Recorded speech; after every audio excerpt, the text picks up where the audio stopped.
বনরুই বা প্যাঙ্গোলিন একটি অদ্ভুত ও বিশেষ প্রজাতির স্তন্যপায়ী প্রাণী, যার গায়ে কঠিন আঁশ থাকার কারণে এদেরকে ট্যাঙ্ক গিরগিটি নামেও ডাকা হয়। পৃথিবী জুড়ে চোরাচালানের শিকার, বাসস্থান ধ্বংস ও অন্যান্য কারণে এদের অস্তিত্ব এখন খুবই বিপন্ন।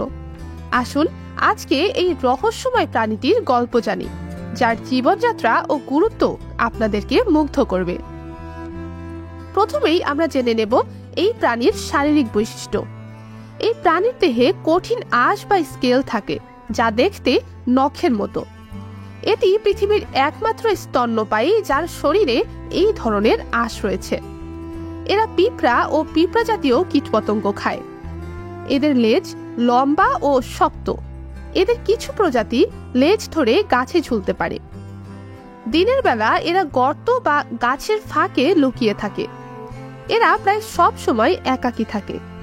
শুধুমাত্র মিলনের সময় অর্থাৎ বসন্ত ঋতুতে কিছুদিনের জন্য জুটি বাঁধে।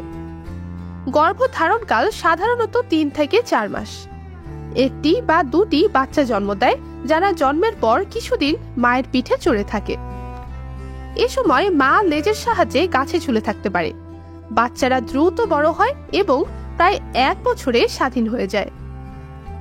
এই প্রাণীটি বিশ্বের সবচেয়ে বেশি চোরাচালান করা স্তন্যপায়ীদের মধ্যে অন্যতম। আঁশের জন্য চোরাচালান করা হয়। বাসস্থান ধ্বংস ও চোরাচালানের ফলে সব প্রজাতিরই অস্তিত্ব বিপন্ন। বনরুই চোরাচালান ও বিক্রির বিরুদ্ধে সচেতনতা বাড়ালে এই প্রাণীগুলো আরো কিছু বছর বেঁচে থাকবে।